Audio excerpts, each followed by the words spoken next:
Good afternoon, everyone. I welcome all of you to the online workshop on game based learning, a fabulous cognitive tool jointly organized by the Department of English and Faculty Development Committee. It's rightly said that play is our brain's favorite way of learning. The significance of pedagogical strategies of game based learning is well known, and we are fortunate to have Dr. Malvika Sharma as a resource person for today's hands on workshop on developing PowerPoint games. Participants, thank you, Vijaya Madam, for this warm introduction. I would take this opportunity over here to thank the management of Sri MD College, Mahila College. And also, I would take this opportunity to thank the head of the department, or head of English department, Dr. Shubha Acharya Madam. And I would really appreciate the efforts taken by the Department of English and, of course, the Faculty Development Committee for organizing this event.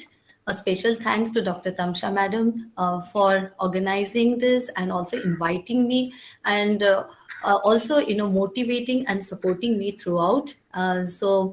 With this, I would also like to thank all the participants over here who have taken the time out to come and attend this program in spite of the busy schedule. I hope all the participants are ready with the laptops or the desktop so that you can also learn how to design games. So with this, I would like to share my screen. So I'll turn off my video right now and I will start with my presentation.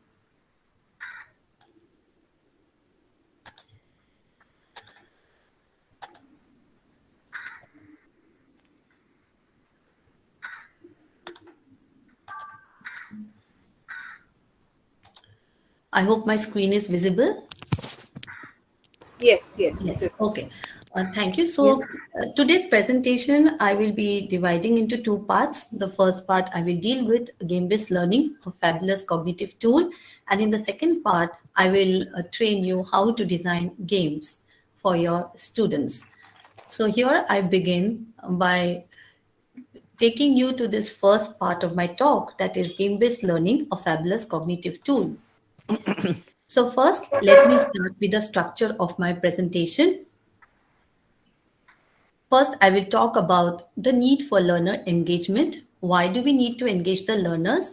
That is the first question that we need to answer. And then, of course, I will talk about that how games can be a cognitive tool, to engage the learners.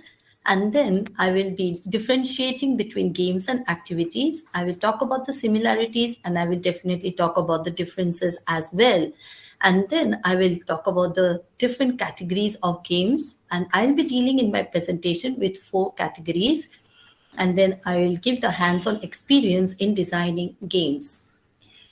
So let us begin with the need for learner engagement. Now, the need for learner engagement has arisen because most of the teachers, all teachers know that when we are teaching, we are not aware, especially in the online class, we are not sure whether the learners are, grasping the content, or whether they are able to understand, or whether they are able to apply the knowledge in a newer situation. We are not sure of that.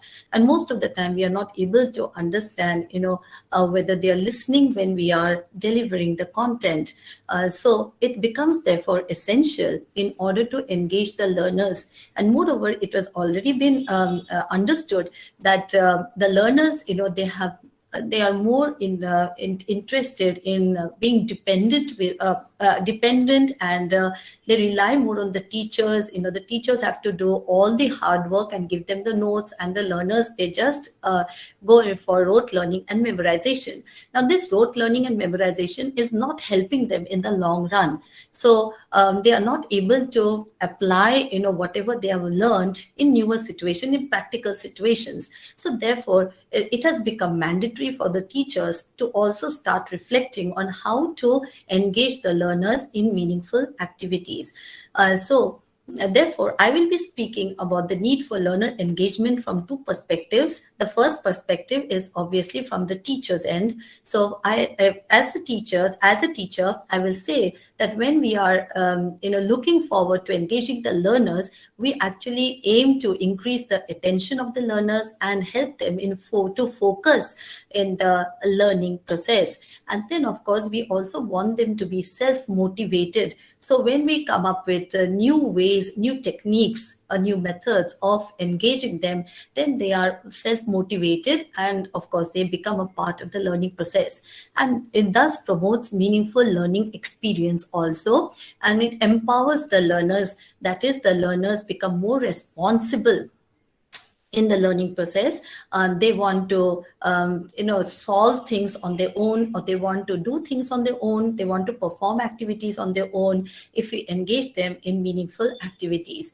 And it, of course, it enhances the relationship between the learner and the teacher, and of course between learners, between peers also, the relationship enhances, because you tend to learn from one another. It's not that the teachers have all the knowledge that is required. We also learn from our students, and when we engage them in such kind of activities, we definitely get exposed, or we have an idea of new things, or many things that we can learn from the students as well.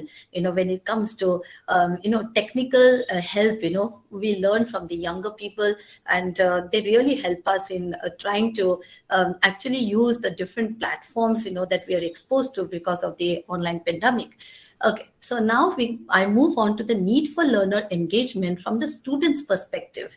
Now, the learners, they feel that when they are engaged in meaningful activity, they feel good about their work. That means the task that is assigned to them by the teachers, they are able to complete it on their own. And they also, they have a better opportunity to learn, acquire new skills, or learn new concepts. And so therefore, they feel good about the kind of work that they have completed. And then, of course, they're able to master new knowledge. That we understand, they're able to master new knowledge. And this new knowledge, I will say, this is higher knowledge retention. It is not just the memorization of the concepts. It is higher knowledge retention. Higher knowledge, I would mean the acquisition of the higher order skills. According to the Bloom's taxonomy, we have the skills, so I'm talking about the higher order acquisition of skills. Then, of course, there's better success rates. The success rate, in terms of, employability success, in terms of lifelong learners, they become, that the success rates will increase, because all the learners will perform. If they acquire a skill, they will be able to perform better. And of course, there's an advanced performance as well, as it can be reflected when they appear for interviews, for example, when they appear for the aptitude test, or when they appear for the group discussion test, their presentation skills, everything will improve, just because they are able to, engage, themselves, cognitively, they're able to engage themselves. The cognitive process implies that you are able to develop the thinking ability in the students. That is very important. So next, I would like to take you to why do we need to introduce games. Now, there are various ways that learners can be engaged in the class. In an offline class, usually when we impart information to the learners, we generally tend to engage the learners by asking questions. Whatever we have delivered, we tend to ask questions, which is open to all. Of course, we don't ask questions specifically to particular learners. It is open for all the learners, so anybody can volunteer to answer questions. In this way, we are allowing them to reflect on the content. We are allowing them to actually think about what the teacher has the knowledge that has been imparted, or that what the concept has been taught by the teacher. And in this way, they are able to reflect on the content, and thus the teacher is able to find out whether they have understood or not. Now, this is done in an offline class. In an online class also, when we suddenly moved into online platform, we started doing this, but then we found that many of the learners, they are unwilling to respond. And there are some learners who are just, they are not there in the class. They're physically present, but they are not there. And if asked a question, they say that they do not answer. But when the teacher forces them to answer, the excuse is that, they're having network problems. So you could have network problem once, but you cannot repeatedly have network problems. Okay, so this was what was generally found by all of us. So this kind of, engagement of the learners, it doesn't involve all the students, or it doesn't encourage all the students to be part of this involvement. So there are other ways. Of course, you can design activities which can be performed collaboratively. Now this activities that can be performed collaboratively, here also it is found that most of the teachers would find it very difficult to implement this kind of activities in an online class. And in an offline class also, the teachers find it difficult to design activities that can be performed collaboratively. So therefore, we have to find out other ways. Of course, designing activities collaboratively, if it is done in a very systematic manner, it can be very helpful and it can be very useful as well, because the learners, they learn more from their peers rather than from the teachers. That is what I believe. Okay, so that another way of engaging the learners could be by giving responsibility to the learners in terms of evaluating their peers, for example. Now again, this type of strategy is also very good, but then to be practically implemented in the class, it requires that the learners should all think alike, in the sense they should all be willing to participate in such kind of activity. Here also we have learners who are shy, who are not ready to come out with their ideas, who are not open to their not ready to open up with their ideas, and so they're reluctant to speak in front of the people. And so all these factors does not allow the teachers to implement this kind of learner engagement in the class. Then another area that has recently come up is introducing educational games. Now educational games, it is not a new thing. It is something which we all know, which we all have been hearing, and which we all have experienced it through the most popular games that is available online nowadays. In terms of, for example, you have the popular games like the Kahoot, you have Quizlet, you have the space race games, and you have so many innumerable games, okay, that can be used in the classroom scenario. Games is not a new concept, but then in the Indian context, we have to find out which games will be applicable for our students. We have to find out maybe the level of the students. We also have to find out the knowledge of the students. We also have to find out, to what extent, they're familiar with using the device. For example, do they have the device at all? All these things have to be taken into consideration while implementing games in the Indian context. First, I will talk about that. I will be introducing games over here. As I told you, it's not a new concept, but specifically considering the Indian situation, I will be introducing games, and that is PowerPoint games. And I believe that games, I'll tell you why games are more preferred in order to engage the learners. That I will tell you in the slides ahead. But with this PowerPoint games, I believe that it can be played offline. That is, you do not require internet connection continuously while playing this game. You can download this game once only. You need to have this internet connection. Once the game is downloaded, you can play it innumerable times, this PowerPoint games. And it does not require a subscription fee that is required in most online games. And then the another advantage is that this PowerPoint games can be designed by the teacher. Once they learn the technique, it can be designed, and teachers can come with their own innovative ideas. It does not take much time to design this PowerPoint games. And then we also take into the consideration the needs of the learners. Okay, what the learners will be interested in, and what kind of knowledge or skill that we want to test or we want to teach. That will all depend upon our analysis or our understanding of the needs of the learners, and accordingly the games can be designed. Then learners are involved in the process. That is the most important aspect of these games.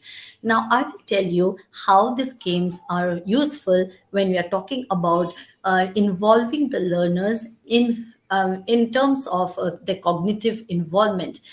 So we all know that but the word games implies that learners will have fun, they will enjoy. There is an element of playfulness. All these aspects are associated with games.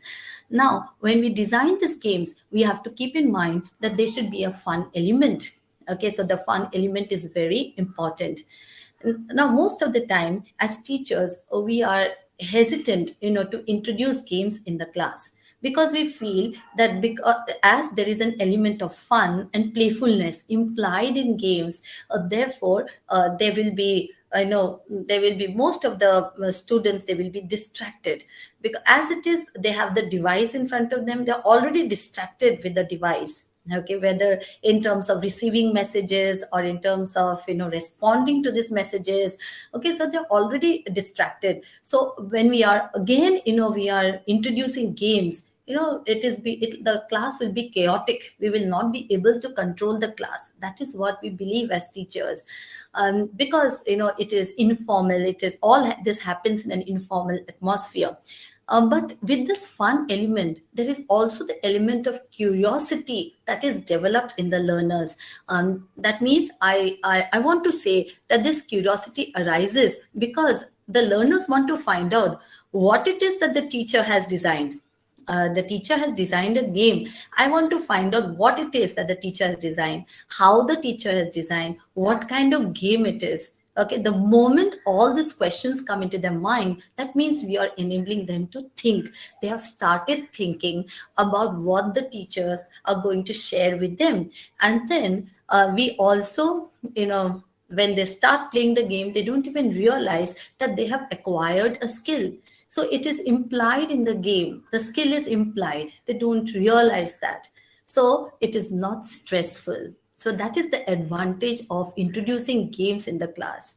You allow the learners to acquire a skill. You teach a skill to the learners without, involving them in stressful activities, which, or the learners finding it that it is more like work. So if we give them work, the learners do not like. Okay, nowadays it is like we don't want work, we want to learn. So we want, if learning is fun, then they do not feel that it is a work that they are doing. So that is why the concept of games is very important. Then comes, it encourages reflection.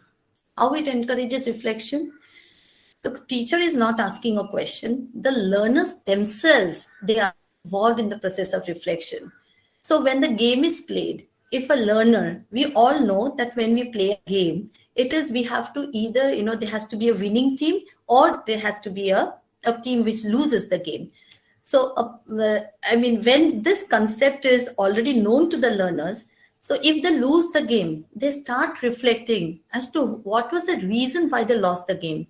Was it because they did not play it in the proper direction, or the strategy that they implemented did not work out? They need to think of a different strategy. All these questions will immediately, before it will follow. Okay, so they will start thinking on all these strategies. And when they start thinking, we are actually helping the learners to become independent. We are not asking questions and we are not helping them to think on the basis of the questions. The learners are thinking on their own. So therefore, we are encouraging reflection. That is, we are encouraging the learners to think on what they have performed. And that is a very important skill that is acquired with the help of games. And then comes the learners. As I said, they are involved as it everybody, irrespective of their background, irrespective of the different learning styles, all of them will be involved in the process of playing, in the process of learning, and in the process of having fun. And it is an informal atmosphere, so you can laugh, you can talk, you can express your emotions in any way you want to express your emotions. So now, having understood the relevance and the importance of games, I would now like to take you to the concept of games and activities. most of the time, activities and games are used synonymously. Actually, they are different. So certain things are of course similar. So we'll talk about the similarities first. The first similarity is both of them engage the learners in the learning process. Then both of them teach a skill, and both of them are interactive, of course. In an online class, games and activities, you make it interactive when the learner is interacting with the computer. Whereas in an offline class, you can form groups, or there could be a pair work, and therefore becomes interactive. Then comes both the games and activities, they have a specified learning outcome. That is very important. And both games and activities, they tend to include everyone in the process of learning, as I told you a little while ago, irrespective of the background, irrespective of their learning styles. Then it encourages reflection, both of them. But these are the similarities. Now the differences. The differences is that the first difference is that in games you have an element of playfulness which is missing in activities. In activities are more serious, and therefore most of the time the learners hesitate to perform the activities. Okay, so because as I told you, it is they feel that it is more like work, and whenever something appears to be more like work, the learners, they tend to move away from that particular. They do not tend to perform willingly. They perform because they are forced to perform. So this playfulness is what differentiates the games and activities. In games, there have to be an element of playfulness. And then the randomness. In activities, you move systematically. The activities will be structured. So we have to move from one question to the other. We have to move from one part of the activity to the other. Whereas in games, it is random. You can select anything of your choice. You want to select, for example, the step number 10. You select step number 10. You can start from there. It is your strategy that you are implementing. If you feel that you can complete the game, or you can win the game, by selecting strategy number 10 first, very good. You can go ahead with it.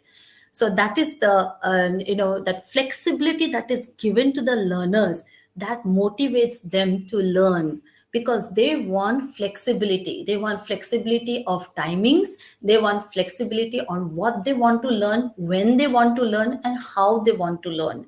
So that is possible in games. And then, of course, the element of competition. In activities, we are giving them the activity so that everybody can solve that activity.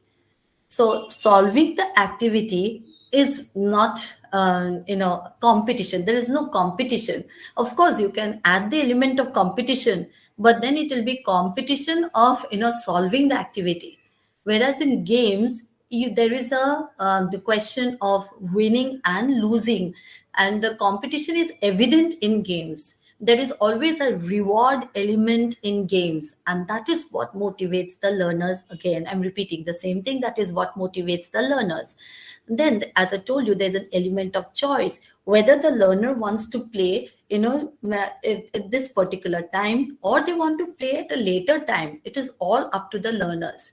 They can play anytime, and they can play innumerable times.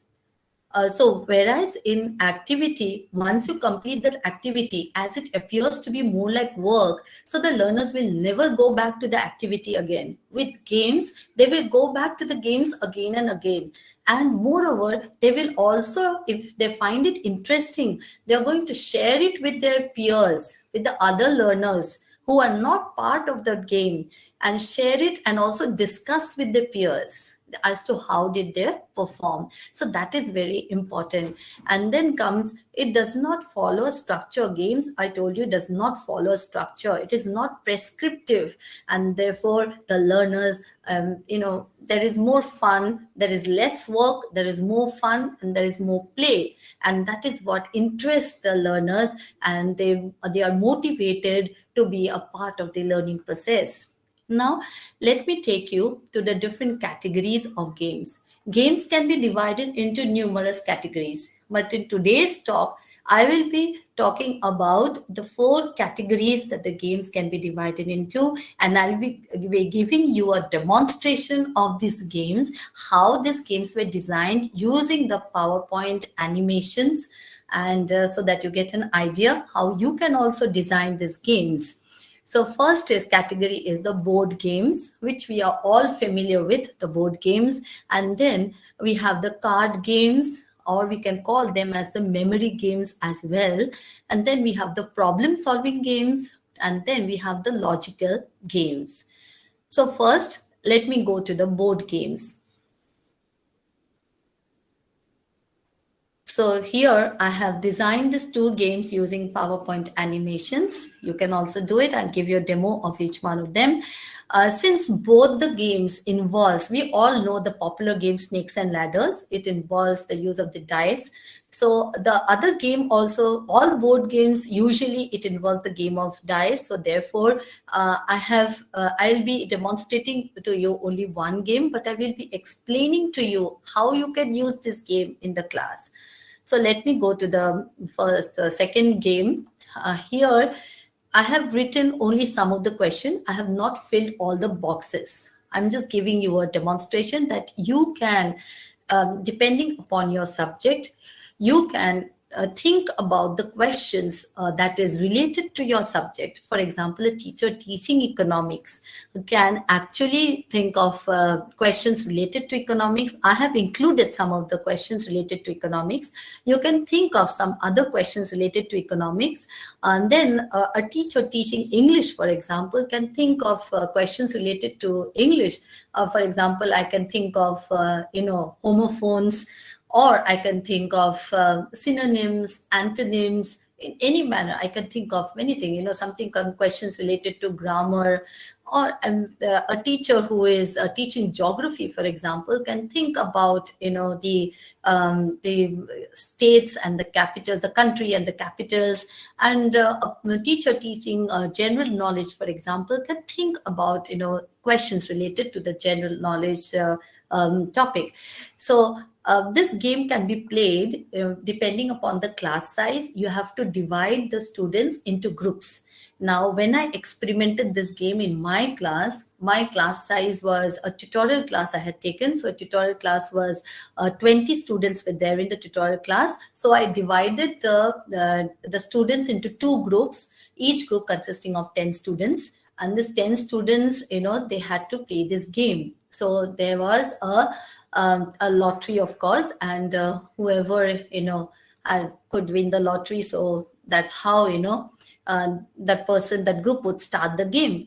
So once they roll the dice, as per the number, they will come to a certain position. So if it is number 4, they will come to the 4th box, and the person who has rolled the dice can answer the questions, or the team members would take turn to answer the question. And what I did was, instead of saying whether the answer was correct or incorrect, I would allow the other group, the opponents, to comment on whether the answer was correct or incorrect, and to come up with their views also, so that they are also involved in the process and a discussion takes place. It is not just playing this board game, but then the discussion also should take place with the older learners. Of course, that is very useful. And that is how, if they are not able to answer the question correctly, they either lose a turn or they have to move 2 spaces or 4 spaces backward. So that was the game that was played. Now, in an online class, this game can also be experimented, but the teacher has to take control of the board, and the students were divided into groups. They can turn on the video and they can show how they are rolling the dice, and accordingly, the teacher has to control the board. So the teacher will be controlling the board, and that is how the questions will be put forward, and everybody will get involved in the process. So in an offline class, we can do a little more experimentation with this kind of game, in the sense of what I did was, some of the aspects or some of the concepts, I asked them to write it on the board. For example, if I have in my subject, I have to teach them the format of letters. So if I have put a question on the format of letters, I ask them to, the question, and I ask the students, to show me the layout of the format of the letter of a particular format. I ask them to show the layout. So in this way, I'm testing whether they have understood the concept. And if I want to teach a skill, that also can be done. I can ask questions related to analytical skills, developing the analytical skills, developing the problem solving skills. And this is how, they can acquire the skill, or we can test the skill of the learners as well. So this is the game. And then I will be demonstrating this game. We all know the snakes and ladders.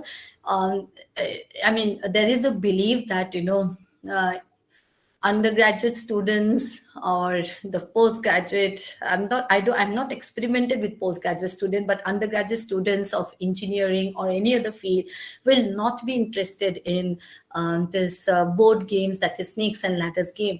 Actually, I experimented with my students, undergraduate students of engineering, and I found that they were actually very, very excited when this game was introduced in the class. First, it is for those learners who are hesitant, who have a fear of communicating in front of the teachers or in the presence of their friends. They overcome their fear and hesitation because they are able to explain, because the main motive is they want to win the game. So with that motive, they all want to come forward with their ideas. So let me demonstrate this game to you.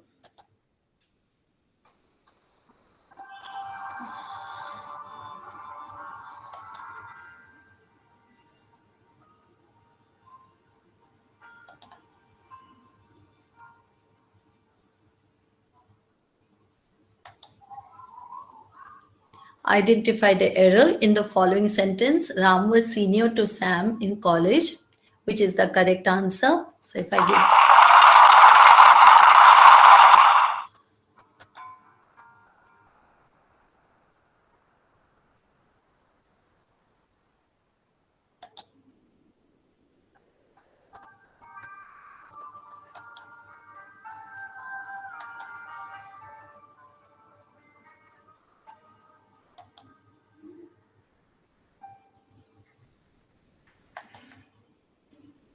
Identify the error in the following sentence. The house has been built in 2012. So the error is in has been.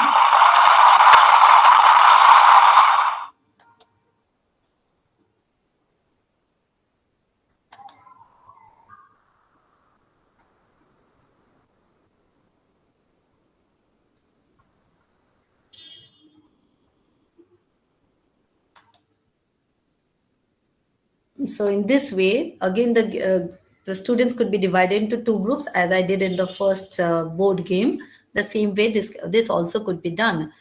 Then the second category of game is the card game. So I have two different types of games over here. They're not similar, they're absolutely different. So I'll be demonstrating both of them. So let us go to the first card game. Here in this game, you can call it as a memory game, as I told you, but it is more than a memory if I use it in a different way. Here I have used it in terms of helping the students identify the synonyms of words that are given. So you could do it in different way. For example, as I told you, a geography teacher could think about the concepts related to geography, or you can give a picture and ask them to interpret that picture. That could also be done. You can ask them, give them a small, passage or maybe two sentences, and ask them to link the two sentences. Okay, how it can be linked, or many ways it can be done actually.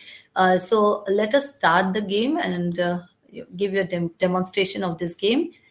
So we click on the play button. So first, randomly, if I click here, there's a word called flustered. I need to find out the synonym of this word. And this is the word dilemma. So I know that flustered and dilemma they are not synonyms. So therefore, I'll turn it around. Then I move on to another word. I know that flustered and violent also is not synonym. Okay, then I move here. Now I know that flustered and agitated, they are synonyms. So this is how I know that the answer is correct.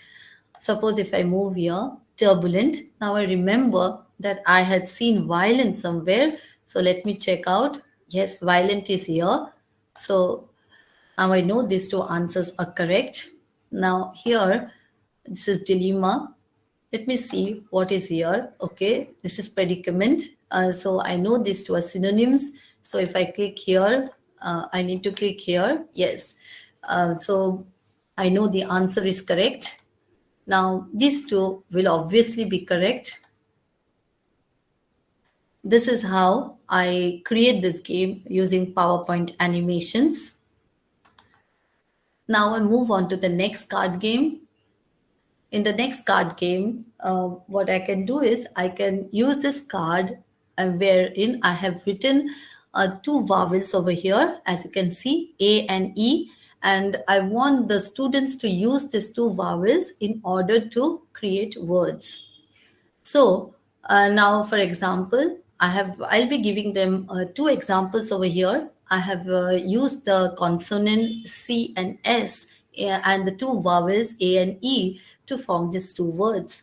Now, what I will ask the students to do is I will give them this consonants over here. They can choose any consonant and they have to choose these two vowels in order to come up with new words.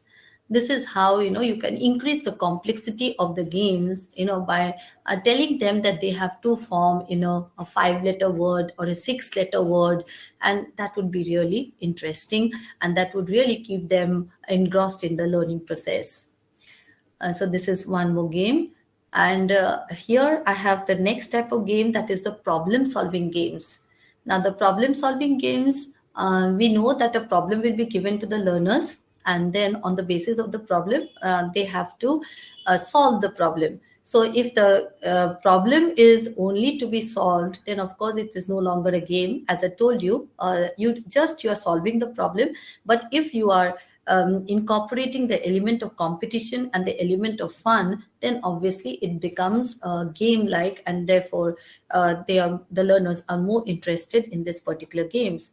So here I have this particular game that has again been designed in PowerPoint using PowerPoint animations. So the objective of this game is that a person is locked. We can see this house over here, and you can see the door, that there's a lock at the door. The house is locked, and there is a person who is inside, and he has to be freed. That is the problem. So there is a problem. The person is inside the house and he cannot come out of the house because the door is locked, and he doesn't have, obviously, he cannot, the key is outside, the key is not there with him, and so he cannot in any way come out of the house. So somebody has to help, to help him to come out of the house. So I will demonstrate this game so you get an idea. Okay, so now there are so many keys over here. So we need to find out which is the right key. So randomly, if I click on the key, it is indicating that it is a wrong key. So I click OK. So again, if I click on this key, again it is indicating that it's a wrong key. So I'm selecting the keys randomly. So if it is this key, again it is indicating it is a wrong key. This is also a wrong key.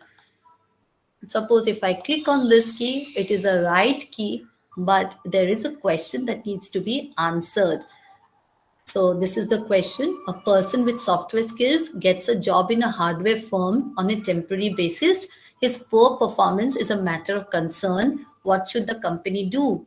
Give him training in hardware, give him the termination letter, give him the support to look for a job elsewhere. Okay, so if I click on a particular option, this is the wrong answer. So I need to go back to the game again. So now I know that this is the right key. So I click here, and here I read it again in order to understand the passage and give the correct answer. So suppose if I select this option, so this is the right key and the lock is open. So I need to click here, and the door is also open, but there are 3 doors over here. So randomly I have to select any one door because I don't know which door I have to enter in order to free the person. So suppose if I click on this door, it is a wrong door. So again, I need to go back to the game. And here I click the right key again. I know this is the right option. So again, I go back to this, click on the door. And here, let me kick this door. Let me find out, oh, this is the right door.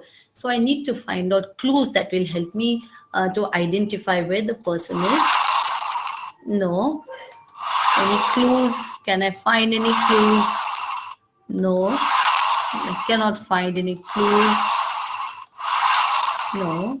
Let me go here. Yes, there is a clue here. Anil is very excited to shift to his new house. He offers prayers to the Lord Almighty and moves towards his new abode. But his life is made miserable by his tenant who resides on the top floor. Every night he puts on loud music that is very disturbing to Anil, as he prefers to go to bed early after a hard day's work.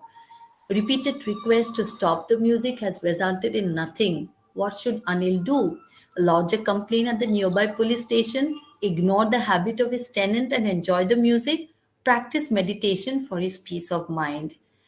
So suppose if I give this answer, ignore the habit, I can see this person over here who is asking for help. So I click on this person and here you have successfully completed the game.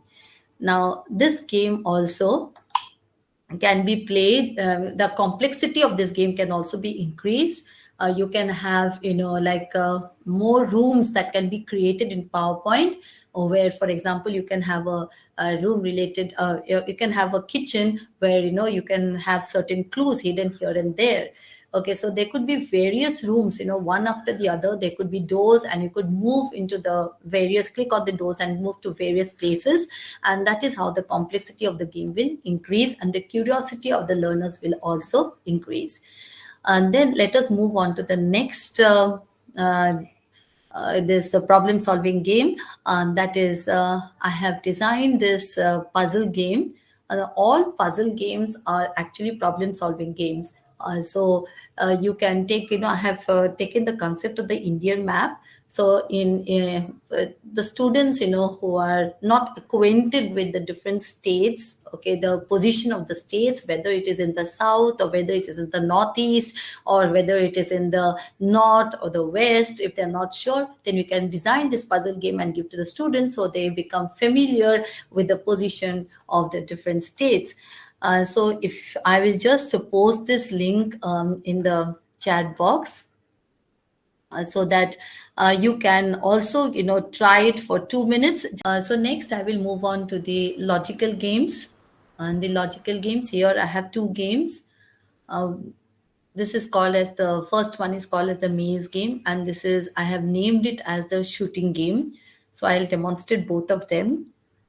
So let us go to the maze game first. As you can see, the bars over here, the orange color bars over here. Now, the purpose of this game is, you have to use your mouse pointer in order to move your mouse pointer inside the bars. And these are the various objects that will be flying. So you have to take care not to hit those objects. So you have to very carefully move inside the bars. And you have to be also careful that you're not going to hit the edges of the bars, because then also you will be disqualified from the game. You will lose the game or you have to restart again. So let me demonstrate this for you.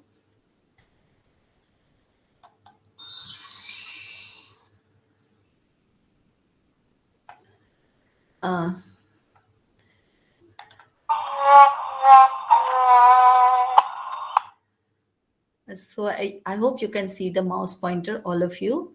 So I'm moving, inside the bars. I touched one of the objects, and that is why there is a question over here. So I have to answer this question. As most of the clouds, I just randomly give the answer. So it's a wrong answer. So I exit the game. And then again, I have to start the game. So restart again because I've hit the object. So again, very carefully, I have to see to it that I do not touch the moving objects. I have to move the mouse pointer inside the bars without touching the object. And this is how I move ahead. And here I reach to the end. But then once I reach the end, I have questions that I need to answer. First man to travel in space. So this is the correct answer. Then I click on this arrow over here, move on to the next question.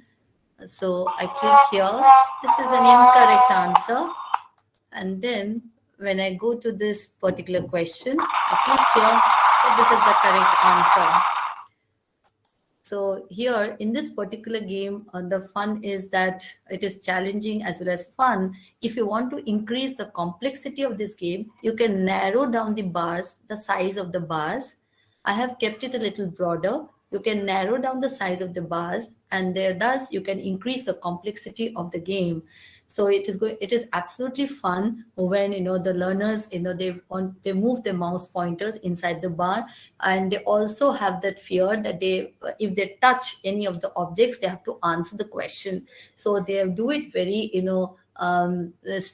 very carefully. They perform this task, they perform this game, but at the end of it, I do not allow the learners to without answering any questions. They should complete the game, because we are talking about educational game. So at the end of it, there is a question that all the learners have to answer. I have included 3 questions, which are mostly in the form of general knowledge, but you can include any questions related to your subject, related to your area, and those questions could either test the skill, or it could again teach a skill. So let me move on to the next game. This is the shooting game that I have designed recently. So here, the objective of this game is there are the spaceships given over here. These are the spaceships. Okay, so the moment I click on start, the spaceships will move, and then we have to click on the spaceship. We have to hit the spaceship. So as we hit the spaceship, the points will be displayed over here. So the number of spaceships that we hit, accordingly, the points will be displayed. Again, this game is timed. So therefore, after 2 minutes, automatically it will be indicated that the time is up. And so therefore, we need to play this game again. So either, depending upon our learners, we can increase the time limit. We can increase the time from 2 minutes to 3 minutes, depending upon the learners. And thus, we can allow the learners to play the game for a longer period of time. So let me click on this game.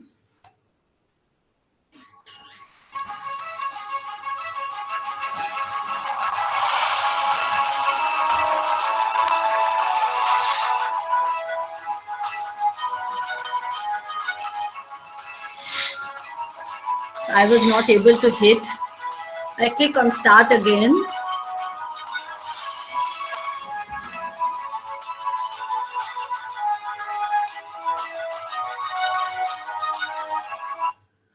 Okay, I have hit one of them, but I need to answer this question. A is the brother of B. B is the brother of C. C is the father of D. How is A related to D? So suppose if I give the answer as mother, that is A, it's the wrong answer. So even though I have hit the spaceship, it will not be shown over here, because I need to answer the question. So I again click on the start button.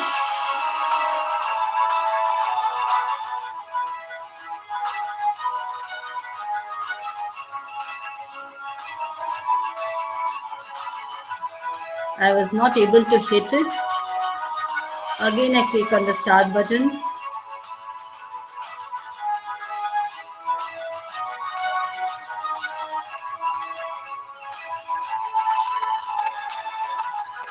This time also I was not able to hit it. Again, I click on the start button. Yes, I have this question here. Which word is the odd one out? 70, brawl, clover, proper, carrot, swing, change, travel, sacred, stone.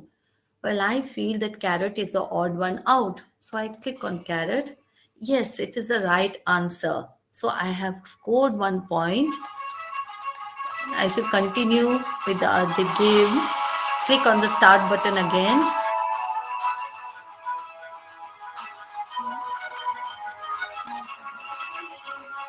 Okay, so it is time up. So I was able to score only 1 point. So I click on exit and they will want to find out whether you want to save your changes. I say no and then I exit the game. Okay, you can put any questions. I have put slightly analytical questions. You can put any questions here in order to engage the learners in the learning process. Now, with this, I come to the end of my first half of my talk. Now, I would like to move on to the second half of my talk.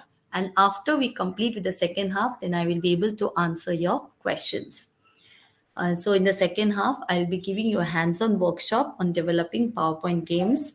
So the game that I will be showing you is the called as the most popular game, that is the treasure hunt game. So I have designed this game using my PowerPoint animations, and this can be played in an online mode. So first I will give you a demonstration of this game, and then we can start designing the game. So I click here. Sorry, I click here, and here I click on this start game.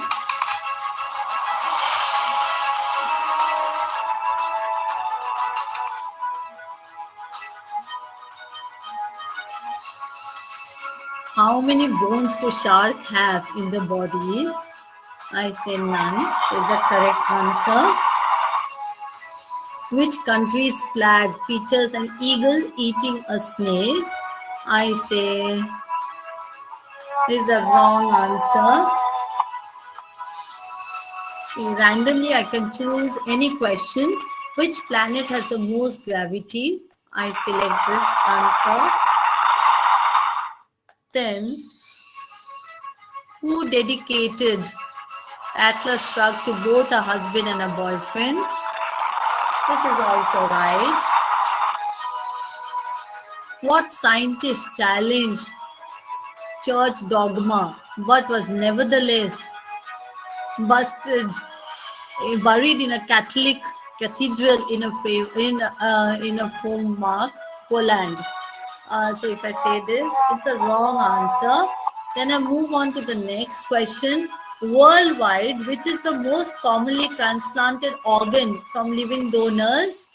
Okay, I say stomach. This is also the wrong answer. So I have 1 minute remaining. I have to be extremely fast. Which email service is owned by Microsoft? I say Outlook is the correct answer. Then I move to the next question. What does the term piano mean? I say play softly. Okay, this is also the correct answer. But where is the treasure? I haven't found the treasure. So that means the wrong answer, behind these wrong answers, there must be the treasure. So I haven't found there's so much time left, but I haven't. So the time is also over. Now I go to exit game and I start this game again. So once I start this game again, now I remember which answers I got right. So accordingly, I will move to those questions which I've got wrong. So I remember your number 7, I got it wrong. So I had clicked Aristotle. Now I click Copernicus. Okay, so here is the treasure. I have got the treasure. So this is how the treasure hunt game can be played online. We can increase the complexity of the questions. Increase the complexity of the questions. So that will definitely involve the learners, and it obviously it will encourage the learners to be a part of the learning process. Okay, so here I would like to go to my new slide. I hope all of you are ready so that I can show you how to play this game or how to design this game using PowerPoint animations. So for this, I will go to File and I'll click on New. So I hope all of you will be doing it along with me. Yes, I hope you're doing it along with me. so that in case you want me to stop somewhere and you want me to repeat a particular step, you can always, stop me and ask me to repeat the particular step. So can you see my screen, all of you? This blank screen? Can you see my screen? Hello? Yes, yes, yes. Yes. Okay. Yes. Fine. So here first I will go to the layout and then I will click blank. So this is a blank layout. Then I will go to insert shapes. Click this square shape and then drag it, draw it. Now I want to be absolutely perfect with my shapes. So therefore I will go to view and click on grid lines.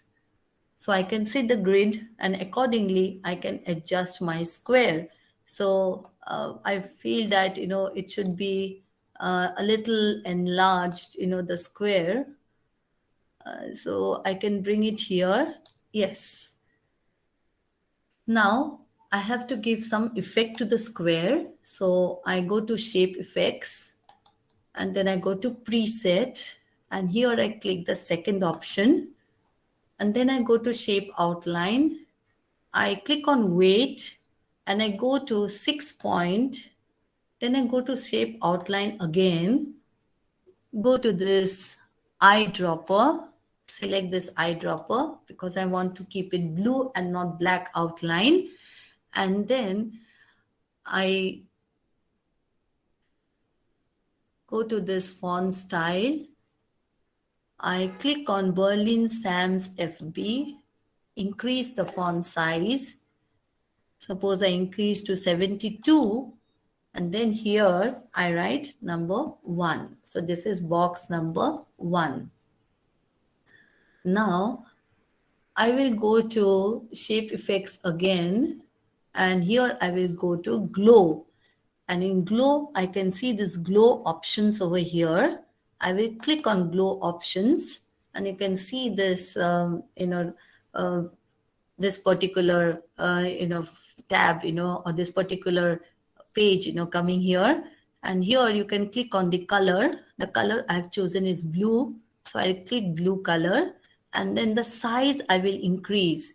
So it is written over here 10 point, but I want to increase it to 40 point. And then the transparency also I would like to increase to 30 point. And then I close this. And you can see the glow also that is reflected over here. Now, what we can do is we can go to the selection pane and we can open the selection pane. So the purpose of opening the selection pane is we have to rename each shape that we create. We have to rename it as per our convenience, as per the possibility how we remember things. Okay, so we have to be very systematic over here, otherwise we'll land up in confusion. So here, I would like to hide this rectangle over here, so I will hide it. And now I know that I've drawn this rectangle. The grids will help me to identify where I have drawn this rectangle. As you can see, so this is the place where I've drawn this rectangle. So when I hide it, it's here. I have to insert the other shapes. So again, I go to insert and here in the shapes, I click on this rounded corners, rectangle with rounded corners. And here I draw this particular shape. I take it on top. Yes, we increase the size a little bit.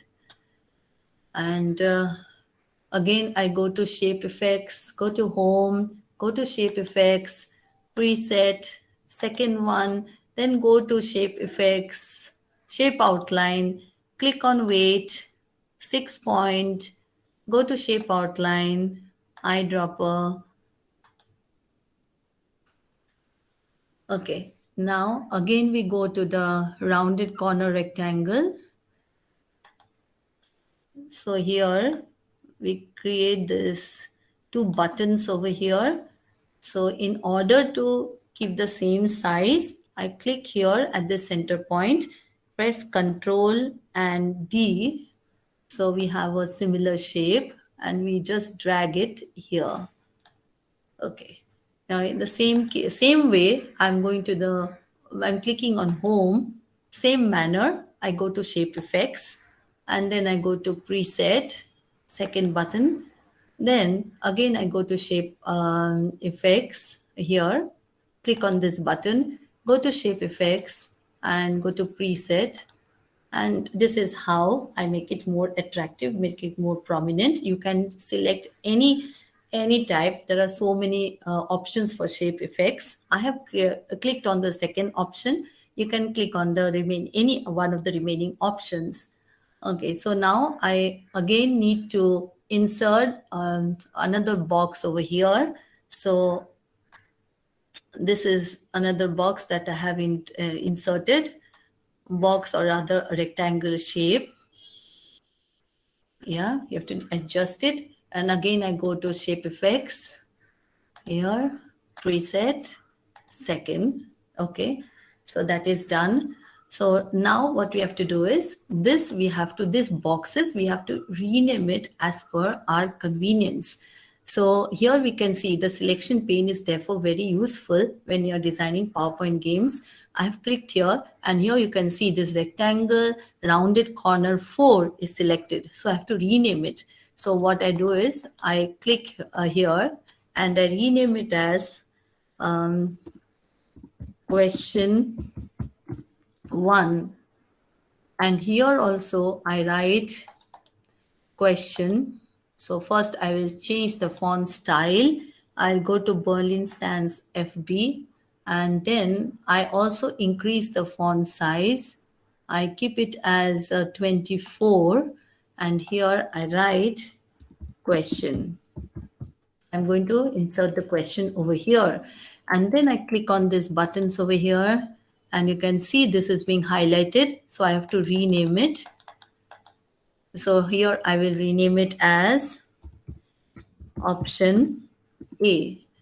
And then I click here. Of course, here I have to write it as A. Before that, I need to again change the font style and of course the font size also. Keep it 20 and write A over here. Then I click on the second button and here again I have to rename it. So I rename it as option B and here I again change the font style and here I click it as 2020 and here I write B. Okay, so this is done. And when I go to this particular rectangle, I rename it as correct answer. Correct answer, I have renamed it. Now I also need another shape for the wrong answer. So here I will write correct answer, CA, but then I have to increase the font size. So I click here and then font style and font size, I increase to 28. And then I need to have another box with the wrong answer, another shape. So first I would like to change the color of this shape. So I click here, I go to shape fill and I change the color. I click this particular color. Then I click on the center and I press Control and I click D. So I get another similar shape. So now I have to rename this. I rename it as the wrong answer. So I write over here WA, wrong answer. And here also I make the changes. I write over here wrong answer WA. So this is done. So I place them together on one on top of the other. So there is no problem. So now I can unhide this. See, everything is inside the box. I think I can shift this up a little bit. So I'll hide it again and I'll shift these buttons a little bit so that, yeah, yes. And now I take this also up.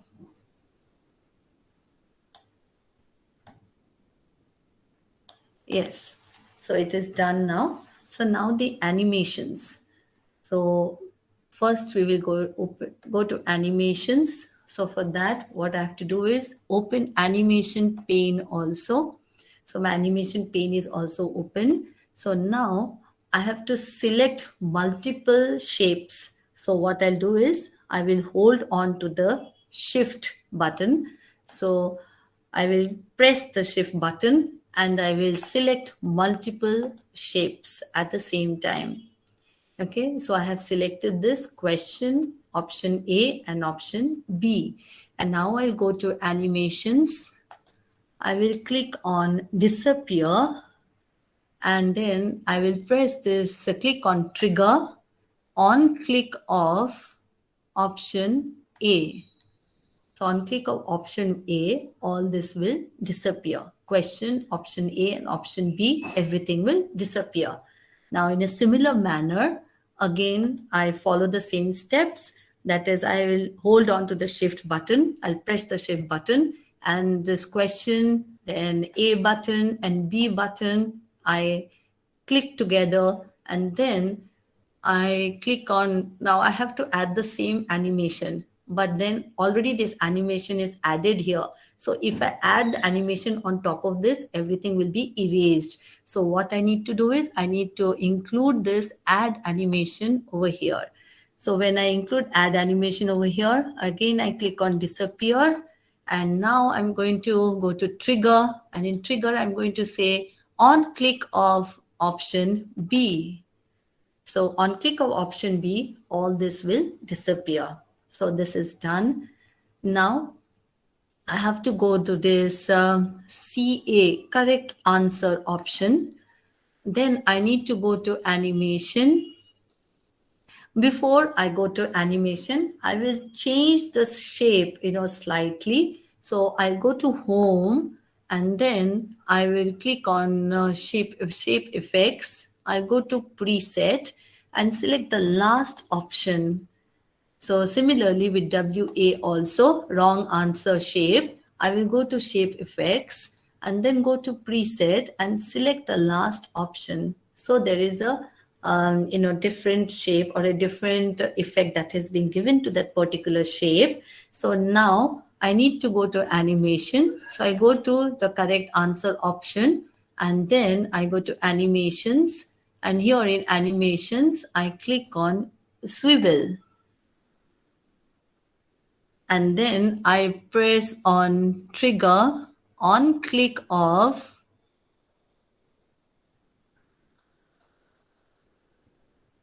option A. So on click of option A, now you can see this arrow over here. You click this arrow and here you say start with previous. Okay. So now we go to the WA, that is a wrong answer button. And again, we go on to animation, swivel. And here we go to trigger on click of option B. And here we click here and we say start with previous. So this is done. Now we unhide the rectangle and we take it up. Yes, we drag it up. So you can see this rectangle. So here also, so if I hide it, it's going to be like this. If I unhide it, we can see this. Okay. So this rectangle here also, I will add animation. So I will go to disappear animation and then I will go to trigger and then say on click of rectangle 3. So this is done.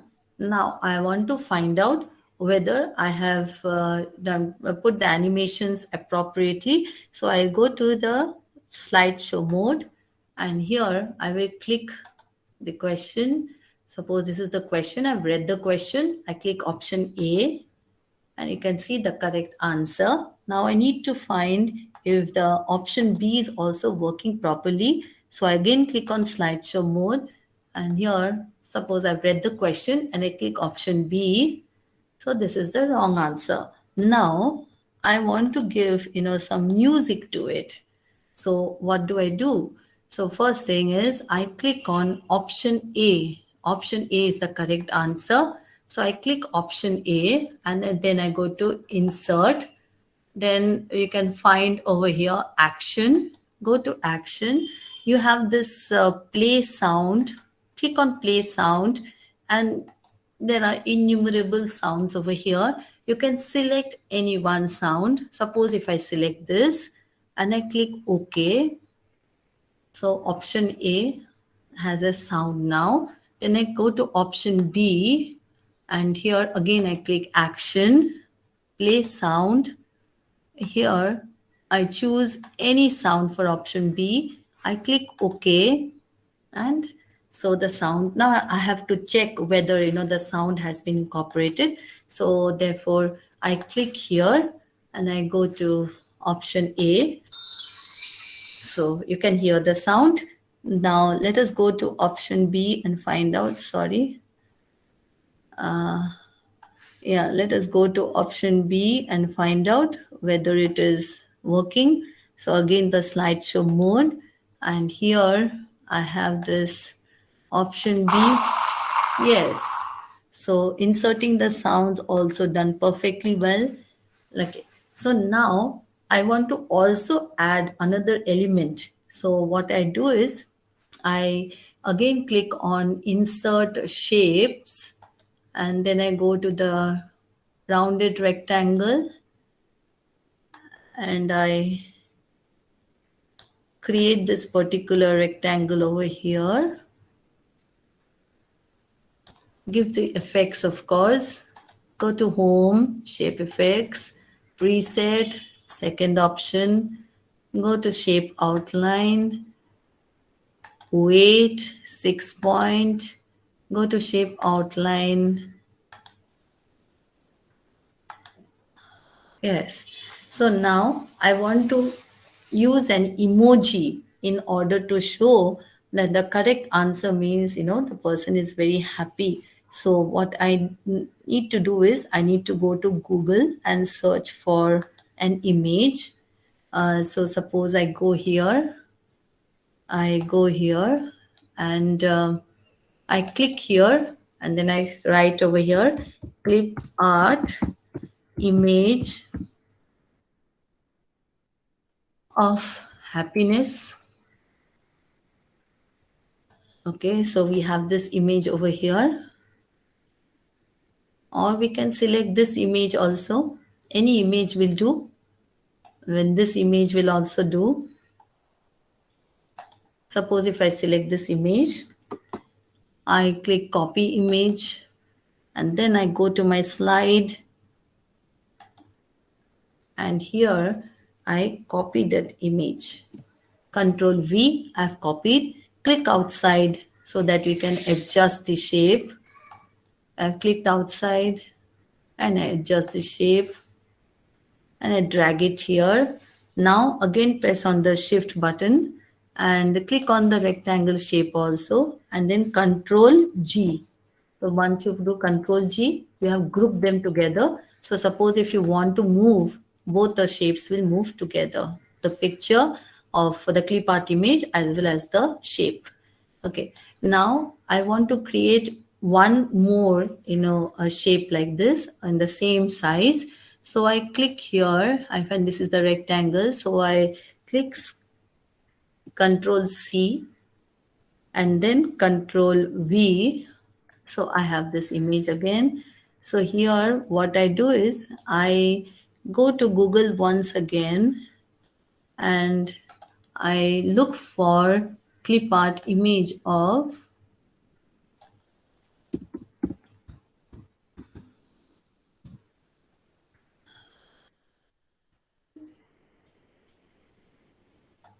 okay, I click on this image. I go to copy image, go to PowerPoint, and here I can copy the image. I click outside so I can adjust the shape as per my requirement.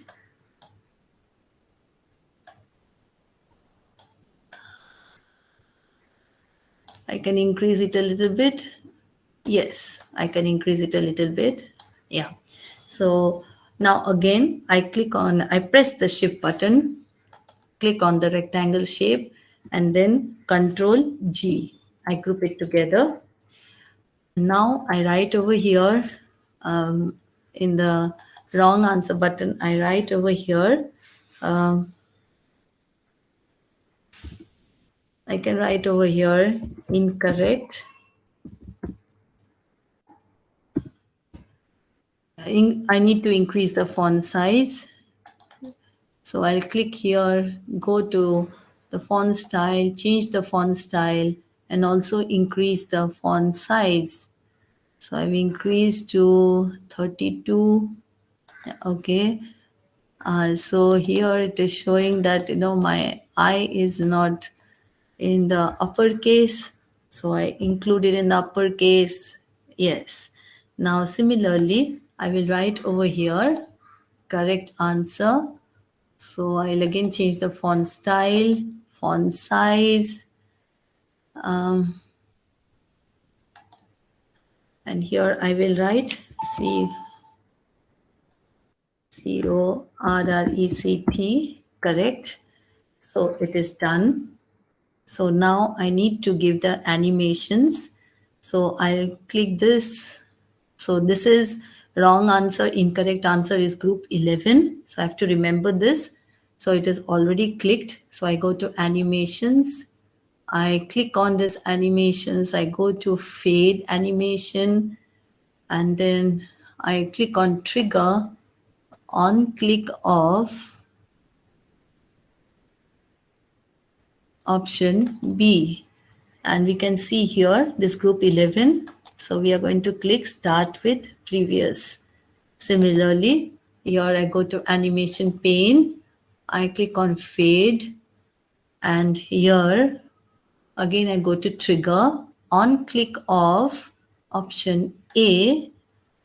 And here we can see group 10. Here we'll click start with previous. So I'm going to place both of them together, and then I'm going to see whether I have done it correctly. So I'll click here, the slideshow mode, and then I will click the question, read the question, answer. Yes, absolutely perfect. And now we can go back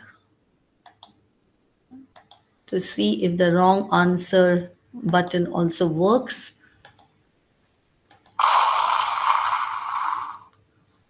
Yes, it works.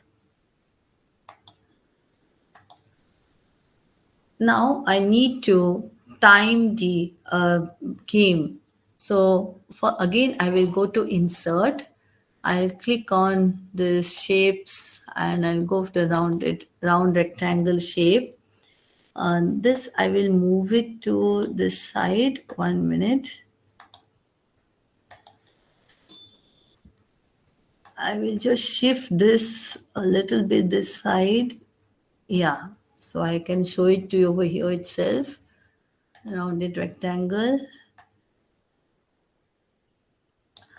Yes, and again another round rectangle.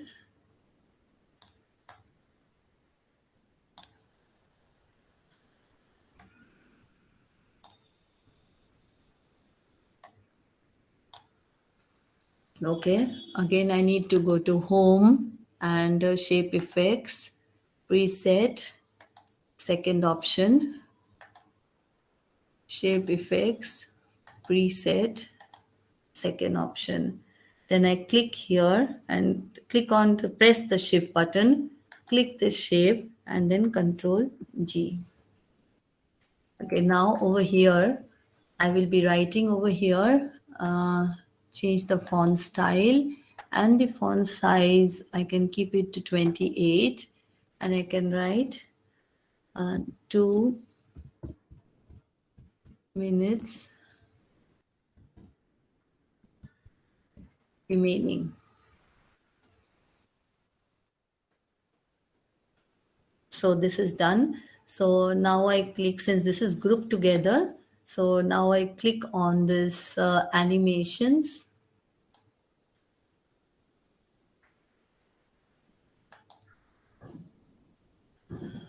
Okay, here the animation is not required because we want it to be seen all the time. We don't want it to disappear. So these animations will not be required over here. But what is required is we need to go to the uh, timing. The timing is important over here. We need to time this. Okay, animation pane. We close it for a moment. We go to insert, and in insert, okay, I will press control this group. I will ungroup and then first do the animations and then group it. So I click here, then I move on to the animations part. Okay, I add this animation. Let me add the animation. Appear animation. Click on animation pane. I have inserted appear animation, and then I click on start with previous.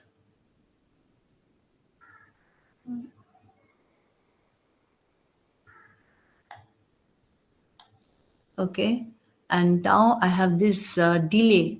Delay is I will write 59 seconds. So accordingly, it will start working. After this is done, then I need to go to another slide. So yeah, I click on new slide, and in this new slide, I'm going to go to view, and I'm going to remove this grid lines. And here I need to go to insert, and here what I'll do is I will insert this same rounded corners rectangle, and here I will create this shape. I'll give this effect also same way in a similar manner.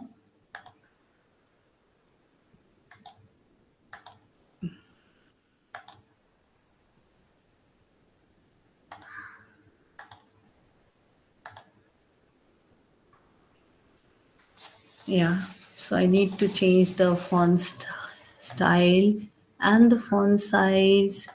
Yeah, here I'll be writing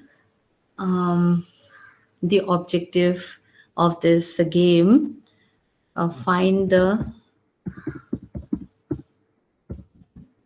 treasure in 2 minutes. Okay, so in order to make it a little more attractive, what I need to do is I need to go to Google again, go to this clip art image of, I can select any cartoon character.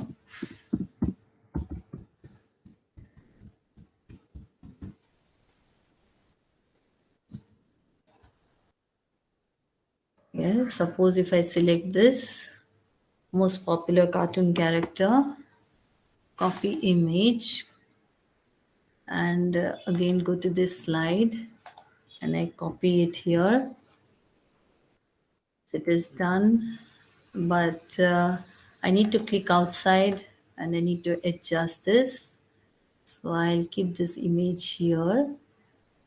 Yes, I can move this a little bit here. Yes, I have this image, and then I need to also go on to this insert shapes, and there's this action button. You can see here action buttons. So you click on this action buttons and you draw this action button over here, drag it. Automatically the setting also comes. We'll do it later. So we draw this action button, then we go to insert, we go to text box, we insert this text box here, and we write over here, put it 20, right over here, Loading, loading. We can increase the font size. There's enough space to increase the font size. So I will increase it to 40. Yes. So it's fine. So now I need to give the animations here. So first I will click here and I will click here. Okay, the shift button and the shift button. I press both the together. I want to do the animations. I'll go to animations here.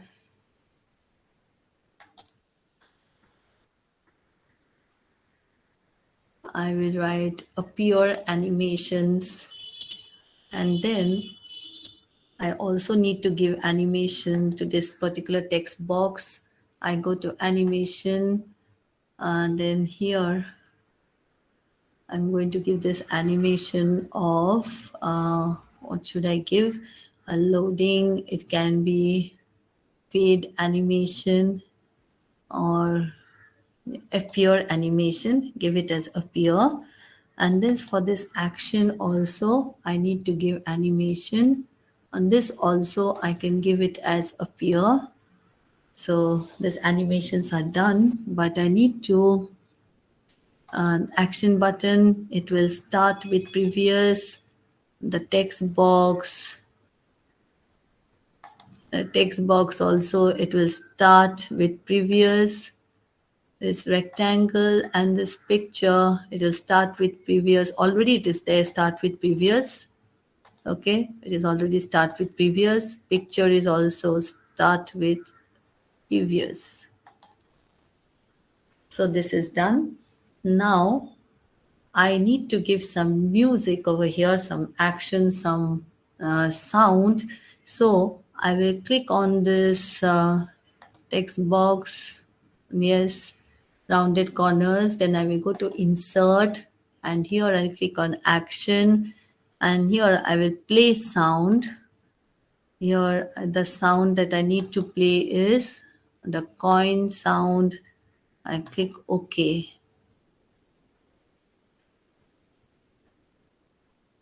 And then I also need to give another animation over here. I go to animation pane, and here this animation that I'll give over here is go to emphasis and give this animation, yeah, tether animation. Yes, so it keeps moving that way.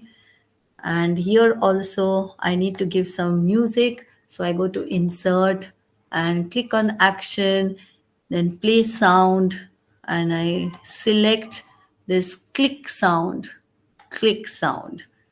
Okay. Then after that, I need to take this slide to the top. Okay, because this slide will come first. So this is the first slide, but I need to link this slide and this slide. Both the slides I need to link. So therefore, I will go to this slide and I will go to actions again. I'll click here. I go to action. And then I click on hyperlink to next slide. And I click OK. Hyperlink to next slide. So let us see if it is working.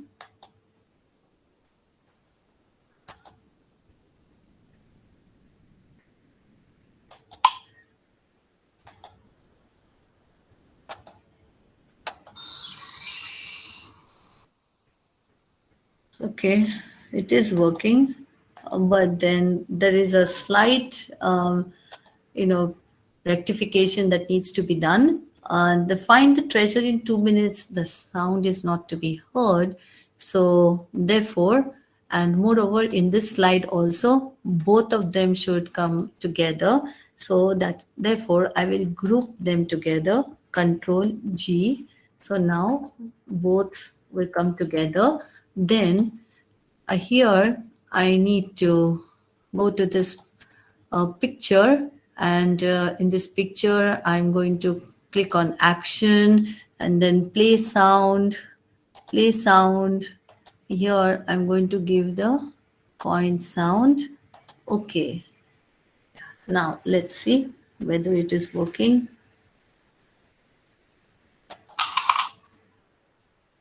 Okay, why is this animation not working here? This animation should work.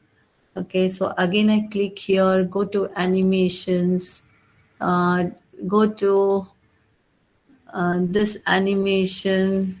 Okay, it is working over here, but I need to click here and say start with previous. Okay, so let's see if it works now. Yes, it works. Okay, so now it is working now. So I have 2 minutes. Yes, so now it is working. End show now. So now again I have to do one more thing is I have to this animation that I've used over here. Okay, it has to go on till the end of the slide. So I have to click here the rectangle shape, and I have to go to timing, and in timing I have to click on slow, 3 seconds slow, and then I click OK. So now we can see the effect.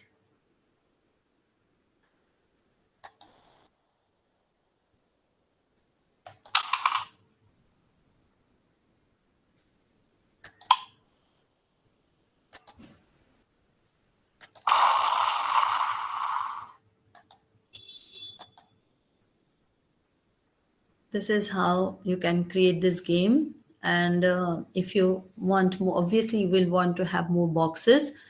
So you can just copy this box and you can paste it here. But once you copy in the selection box, you have to change the names, because once you enter the questions and the options, you might get confused. So you're going to name it as question 2, option A, option A2, option B2. That is how you're going to name it, and accordingly it will be easy. Only thing, you have to copy it from here. You just have to Control C and Control V. So everything will be copied. So you have to rename this box as number 2. So you write it as number 2 over here. And here also you can see in the selection pane, you click here, you can see selection pane over here, rectangle 20. It is written number 2. So you can rename this. Okay.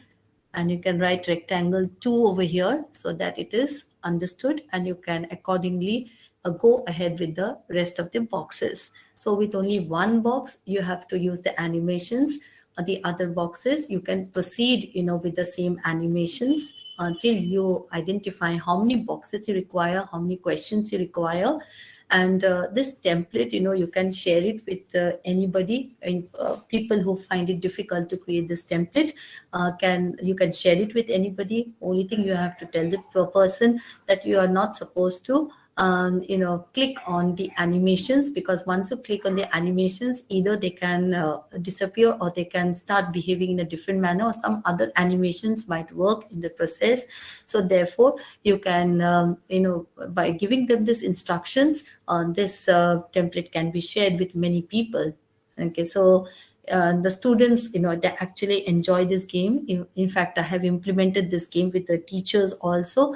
The teachers also have actually loved this game. I would like to say that games, need not be used, throughout your lecture period. You can use the games in for 10 minutes or 15 minutes, either in between your class or at the end of your class, just before you wind up your class, or you can use it at the beginning also. It all depends upon when you want to use it, but it is a way of and engaging the learners, and it will definitely help them to reflect on what they have learned and what is the purpose of the game. They will be definitely able to ask this question and also find an answer to this question. That is what I believe, and I've experimented with this game-based learning in my class, and it has been extremely fruitful and successful as well. So with this, I would like to go back to my presentation. Here is my presentation.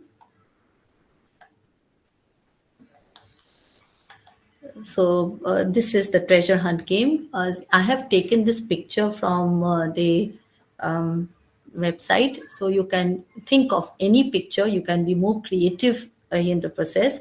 Once you have learned, what kind of animations are required in order to create the game, the incorporating the picture is not very difficult. And once you have learned the process of hyperlinking one slide with the other slide, okay, that is also not difficult. You can create, any number of slides that you want. So with this, I would like to come to the end of my session.